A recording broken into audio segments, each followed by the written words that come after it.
어, 오늘 말씀의 제목은 갈대 상자입니다. 갈대 상자라는 책 여러분 들어보셨죠?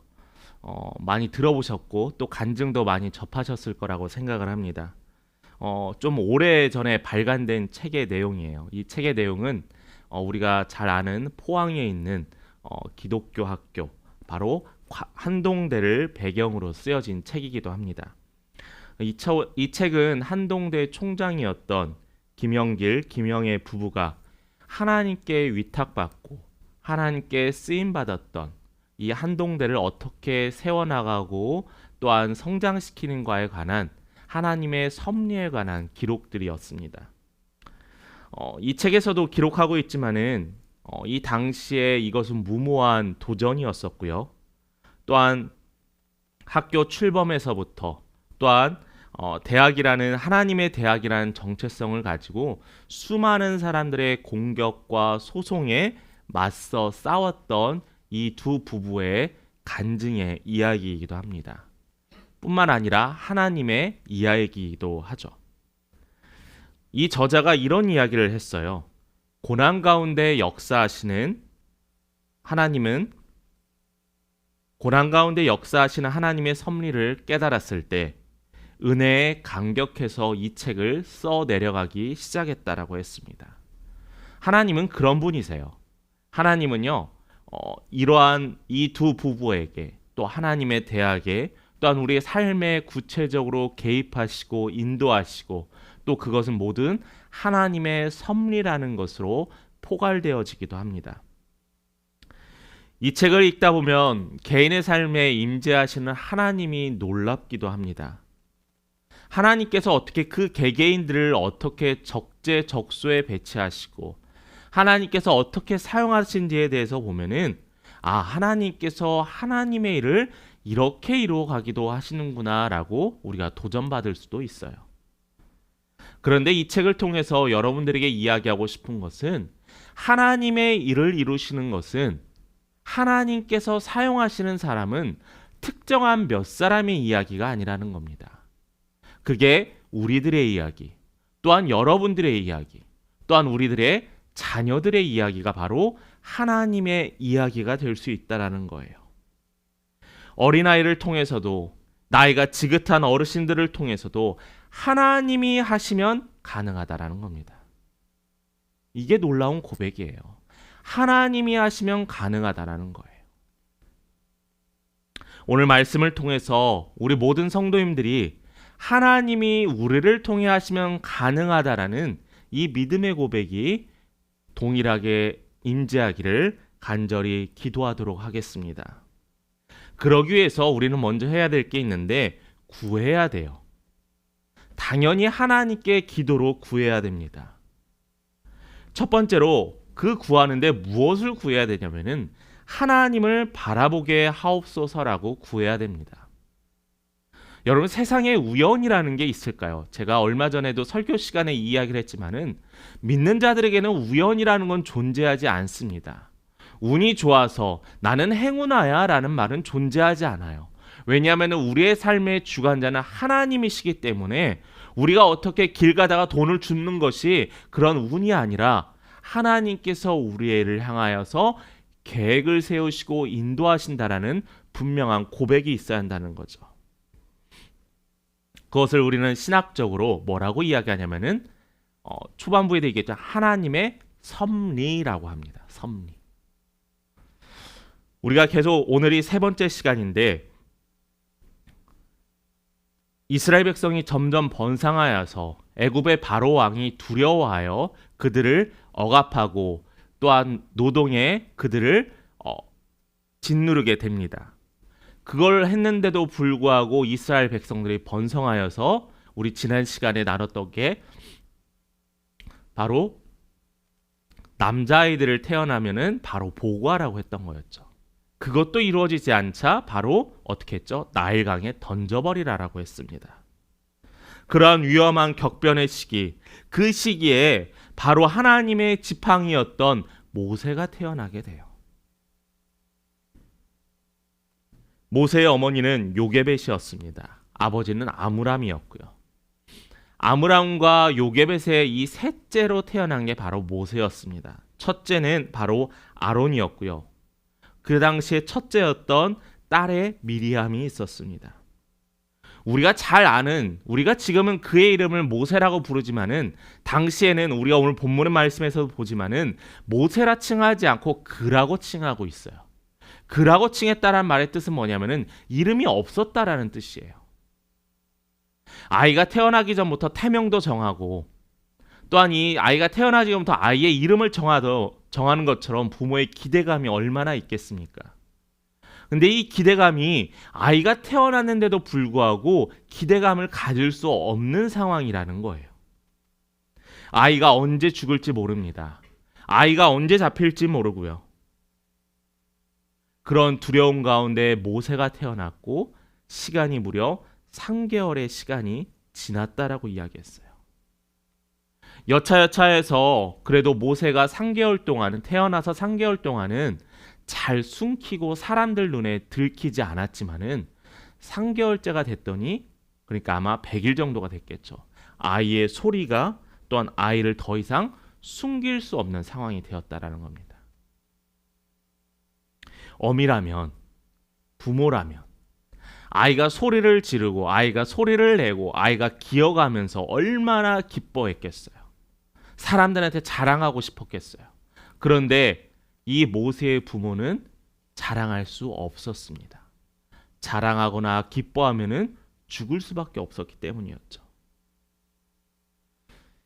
소중한 너무나 사랑스러운 이 셋째를 더 이상 지킬 수 없는 이 부모들은 결정을 하게 돼요. 어떤 결정이죠? 바로 떠나보내야 되는 결정을 하게 됩니다. 결혼식에 가면 요즘 결혼식 가면은 부모님들이 별로 우는 경우를 잘 못 보는 것 같아요.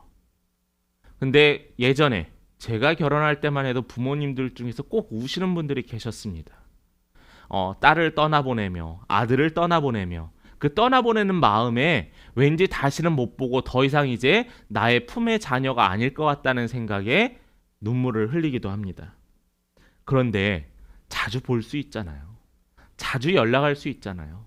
그런데 지금 이 모세의 부모의 마음은 더 이상 이 자녀를 키울 수 없고 앞날도 불투명한 상황에서 그를 보내야만 합니다. 그게 바로 그에게 임한 극한 상황이었다라는 거죠.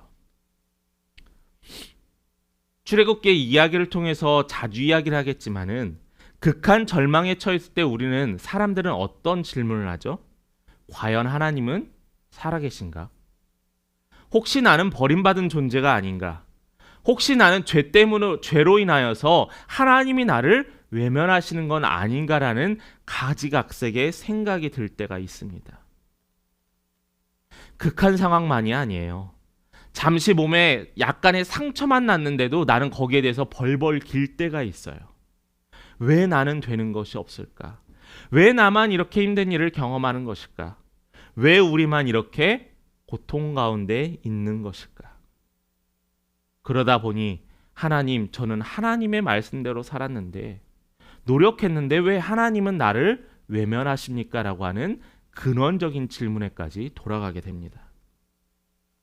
여러분, 잊지 마시고 기억해야 될 것은 그때에도 하나님께서는 우리와 함께 하신다라는 거예요. 그때에도 여호와 하나님께서는 우리의 옆에 계시고 우리를 사랑으로 돌보시고 우리를 어떻게 해서든지 좋은 길로 예비하시려는 하나님이시라는 겁니다. 그게 우리에게 위로가 되고 그것이 우리에게 힘이 되고 소망이 되는 거예요. 주여 나의 일생을 주께 맡겼사오니 주님 나의 삶을 통하여 홀로 영광 받으시옵소서라는 기도의 간구가 있어야 한다는 거예요. 두 번째입니다. 이런 절망적인 상황에서 하나님을 신뢰하는 도구, 표현의 방법이 오늘 본문에서 나타나게 돼요. 그게 오늘 말씀의 제목이기도 합니다. 갈대상자는 두 번째로 하나님을 신뢰하는 도구였어요. 출애굽기 2장 3절과 4절을 함께 같이 여러분 가정에서 함께 봉독하도록 하겠습니다. 2장 3절과 4절입니다. 그 여자가 임신하여 아들을 낳으니 그가 잘생긴 것을 보고 석 달 동안 그를 숨겼으나 더 숨길 수 없게 되매 그를 위하여 갈대 상자를 가져다가 역청과 나무 진을 칠하고 아기를 거기 담아 나일강가 갈대 사이에 두고. 자, 너무나 잘 아는 이야기죠. 갈대 상자에 3개월 된 이 아이를 물에 떠나보내는 장면이 오늘의 장면이기도 합니다. 모세의 어머니인 요게벳은 너무나 사랑하는 아이를 갈대 상자에 눕혔어요. 나일강가 사이에 두었다라고 했습니다. 그 순간 이 모세의 운명은 보호받고 있었던 어미와 아버지로부터 떠나서 이제는 아무도 보호할 수 없는 상황에 처하게 되었어요. 그 어미가 누이에게 이야기를 합니다. 너가 한번 따라가 봐라. 아이가 어떻게 되는지 보아라. 할 수 있는 것은 겨우 돌아보고 지켜보는 것밖에 없었어요. 나일강가, 거기엔 악어도 많아서 언제 어떻게 죽을지 모르는 상황에도 있습니다. 물살이 빨라서 갈대밭에 두었던 이 갈대 상자가 물에 떠내려갈 수도 있어요.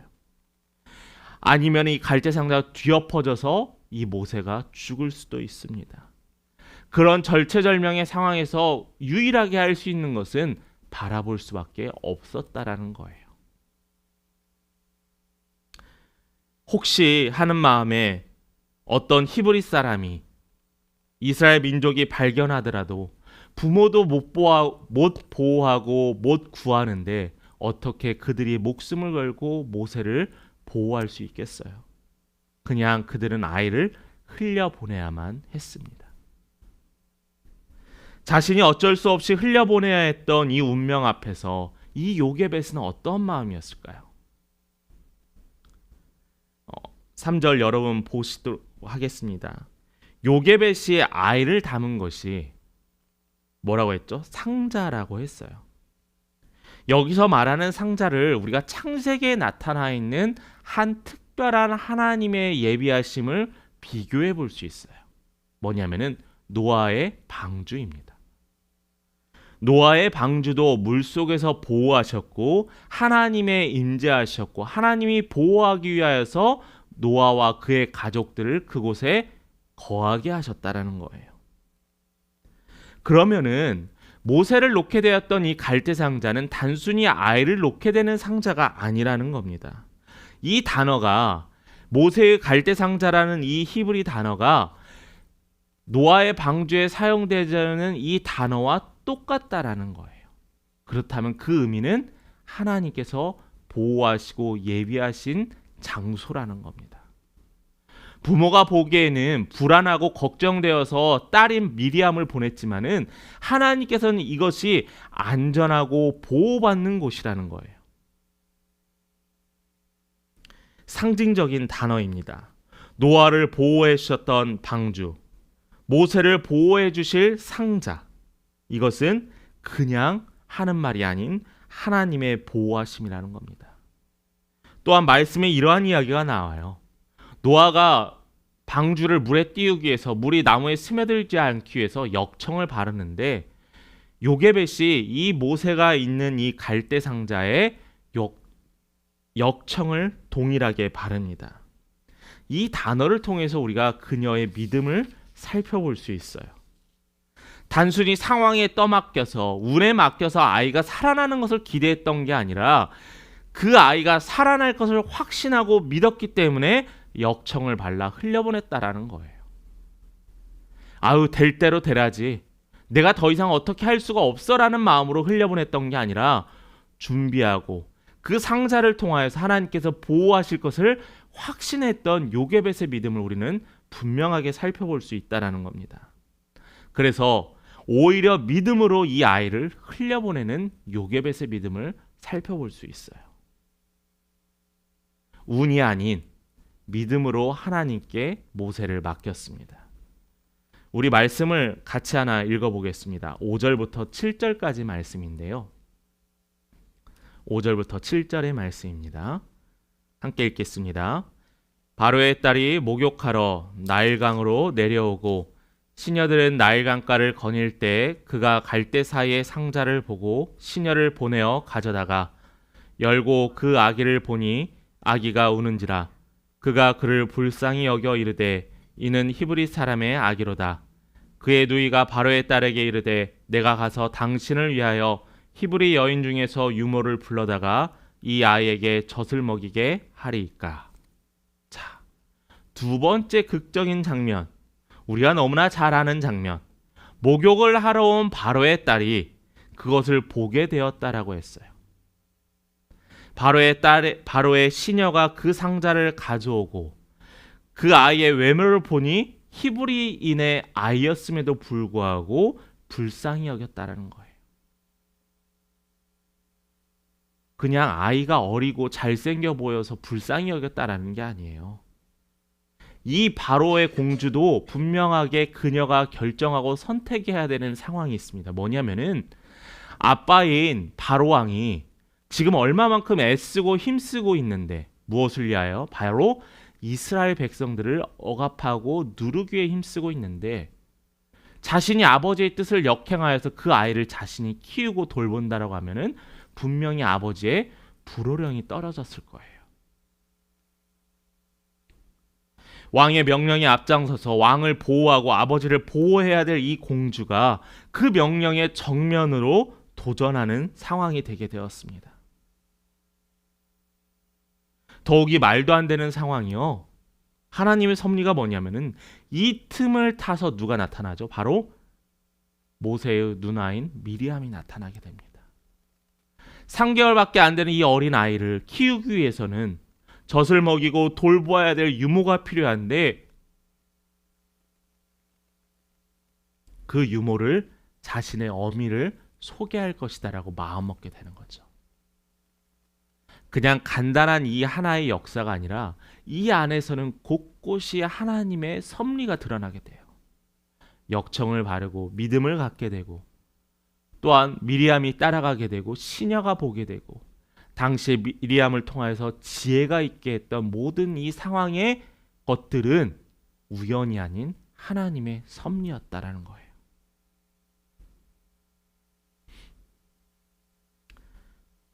(7절) 말씀에 미리암은 요게벳을 데리고 왔고 바로의 딸은 삭슬 준다고 아이를 돌봐달라고 합니다. 아들을 보낼 것 같은 걱정이 아니라 이제는 넉넉한 벌이까지 얻게 되었다라는 거예요. 자신이 직접 자신의 아이를 돌볼 수 있게 되었습니다. 이것이 하나님의 섭리 외에는 무엇으로 설명할 수 있겠어요? 말씀을 하나 같이 읽어보겠습니다. 고린도전서 2장 9절의 말씀입니다.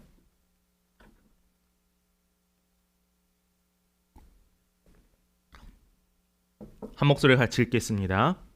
기록된 바 하나님이 자기를 사랑하는 자들을 위하여 예비하신 모든 것은 눈으로 보지 못하고 귀로 듣지 못하고 사람의 마음으로 생각하지도 못하였다 함과 같으니라. 우리는 한 사업을 하기 위해서 무엇을 하죠? 사전조사도 하고 물건도 조사하고 필요도도 조사합니다. 기획도 하고 계획도 세워요. 또 이번 주에 새학기 시작한 학생들도 수업 진도표를 보고 어떻게 공부를 할 건지 계획도 세웁니다. 이 모든 일에 계획을 세우고 준비의 과정이 필요해요. 우리는 심지어 앞으로 무엇이 일어나지 않을지도 모르는 캄캄한 세상에 살고 있지만은 우리는 그럼에도 불구하고 만약의 일들에 대비해서 계획을 세웁니다. 저축도 하고요.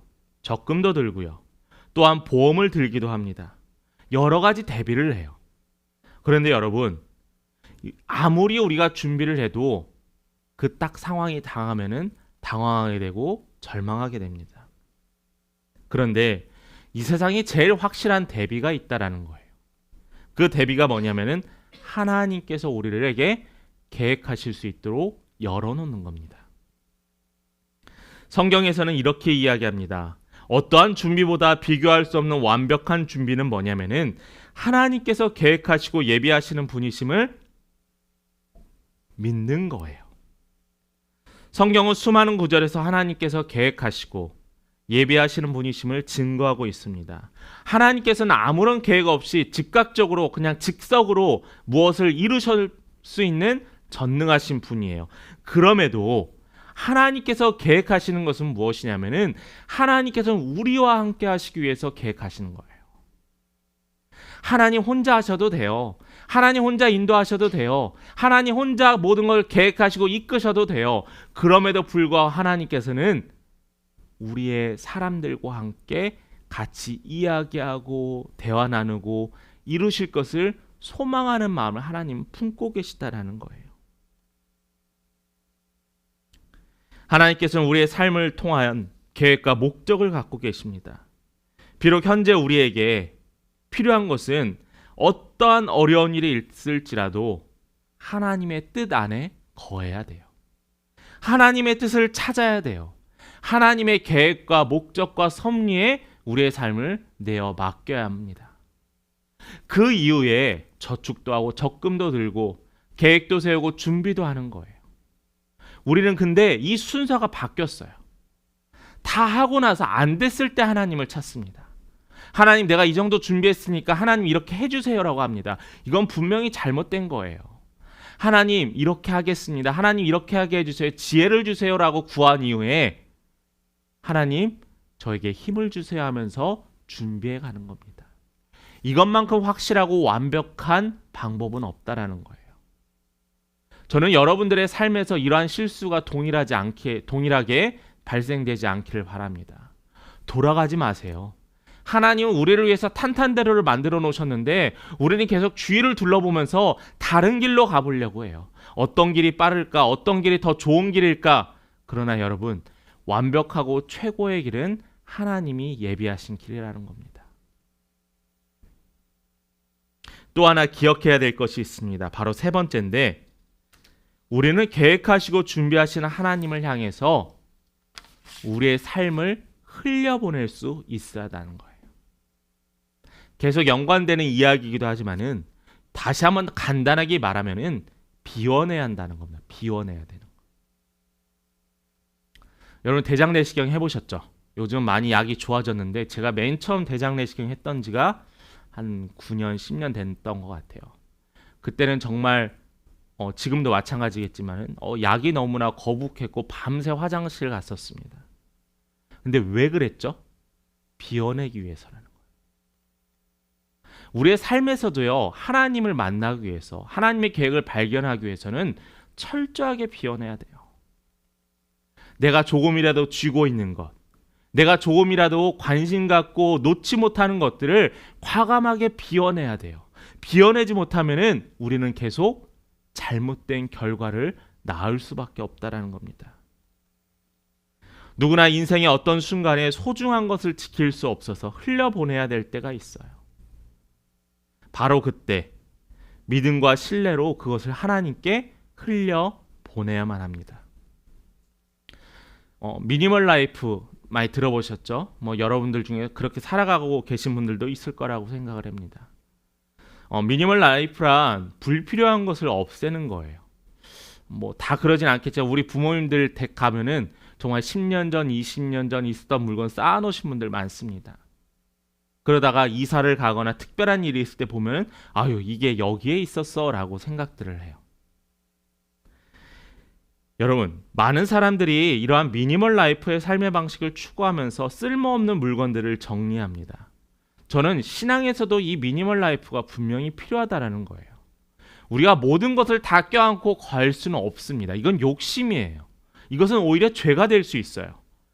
성경에서 이야기하는 우리 성도들을 향한 삶은 청빈과 자족의 삶입니다. 바울과 예수님께서 또 수많은 선지자들이 그들이 하나님의 복음을 들고 말씀을 들고 나아갈 수 있었던 중요한 이유와 것들은 그들의 모든 상황에서 언제든지 버릴 수 있는 결단하는 마음이 있었기 때문이라는 거예요. 하나님께서 여러분들에게 버리라라고 하지 않습니까? 하나님께서 여러분들에게 내려놓으라고 하지 않으세요? 하나님께서 보시기에는 너무나 작고 미약한데 내가 너희들에게 허락하고 인도할 것에 비해서 너무나 미약한데 우리는 그것을 놓지 않으려고 꽉 쥐고 있어요. 아빠가 아이를 향해서 큰 장난감을 사주려고 장난감 가게에 갔는데 아이가 장난감을 고르지 않고 자신의 손에 놓여있는 조그마한 장난감을 놓지 못하고 있어요. 이것이 바로 하나님이 우리를 보시는 마음이지 않을까 생각을 합니다. 하나님을 철저히 신뢰하고 따라간다면 굳이 내 것을 주장하며 내가 쥐고 있을 필요가 없다라는 거예요. 내가 쥐고 있지 않아도 즉각 반응하시고 주시는 하나님이 계시기 때문에 우리는 손 놓고 하나님을 바라봐도 된다라는 겁니다. 혹시 내가 움켜쥐고 쌓아놓은 만큼 때때로 우리를 필요를 채워주시는 하나님을 신뢰하지 못해서 그런 것이 아닐까요? 여러분, 돌아보시는 여러분 되시길 바랍니다. 그럼 오늘날 우리는 무엇으로 살아갈 것인가? 나의 소유를 어떻게 과감히 떠나보낼 수 있을 것인가? 그 답은 요게벳이 믿음으로 그의 아들 모세를 떠나보냈던 그 믿음이라는 거예요. 여러분, 그녀의 손을 통해서 떠나보냈지만은 하나님의 손은 떠나지 않았습니다. 요게벳의 믿음을 통하여서 하나님께서 계획하신 이 모세를 통한 하나님의 섭리가 있었기 때문이죠. 아이를 구해주시고 아이를 살려주셨을 뿐만 아니라 부모를 통하여 양육되게 하고 또한 삭슬 받게 되고 나중에는 애굽의 왕자가 되게도 되었습니다. 여러분 10절 말씀 우리 한번 같이 볼까요? 본문의 10절 말씀입니다. 함께 읽습니다. 그 아기가 자라매 바로의 딸에게로 데려가니 그가 그의 아들이 되리니 그가 그의 이름을 모세라 하여 이르되 이는 내가 그를 물에서 건져내었음이라 하였더라. 자, 모세의 이름이 정해졌습니다. 그 뜻은 물에서 건져낸 자라는 거예요. 이름도 없었던 그 아이, 그 이름을 이제는 모세라는 이름, 물에서 건져냈다라는 겁니다. 누가요? 바로의 공주가 아니에요. 바로의 시녀가 아니에요. 하나님이 그를 건져내셨다라는 겁니다. 여러분, 흘려보내야 하나님이 건져내실 수 있어요. 우리의 것을 과감하게 버리고 흘려보내야 하나님이 나를 통하여 일하실 수 있다라는 거예요. 이게 바로 구원이고 이게 바로 구원의 역사라는 겁니다. 우리는 오늘 본문의 말씀과 같이 동일하게 흘려보내야 될 때가 있습니다. 끝없이 흘려가는 세월의 물결 때문에 우리는 자녀, 또한 우리가 쥐고 있는 재물, 때로는 우리의 건강과 시간까지 흘려보내야 될 때가 있어요. 여러분, 주저하십니까? 걱정하고 두려우십니까? 하나님께서 하라 하셨으면 순종했을 때, 믿고 맡겼을 때 우리가 지금까지 경험했던 하나님, 우리를 지금까지 인도하셨던 하나님, 우리의 모든 상황을 허락하셨던 하나님께서 선한 길로 인도해 주신다라는 거예요. 이 모든 것이 무엇을 인해 가능하다고요? 바로 흘려보낼 때 가능하다라는 겁니다. 말씀을 마무리합니다. 고린도전서 15장 10절의 말씀을 읽고 말씀을 마무리하려고 해요. 고린도전서 15장 10절입니다. 함께 봉독합니다. 그러나 내가 나된 것은 하나님의 은혜로 된 것이니 지금 내가 나된 것은 하나님의 은혜로 된 것입니다.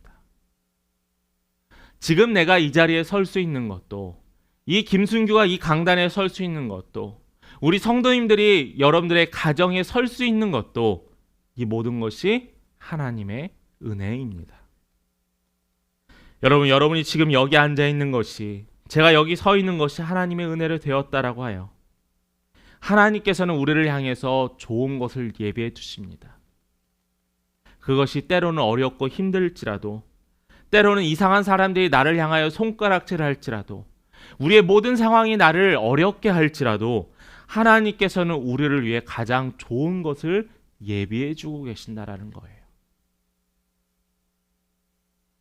준비하신 하나님, 계획하신 하나님을 신뢰하며 여러분들이 쥐고 있는 것들을 과감히 내려놓고 이 쥐고 있는 손을 하나님께 영광 돌리며 기도로 나아가는 우리 귀한 성도님들의 삶 되시기를 간절히 축원합니다.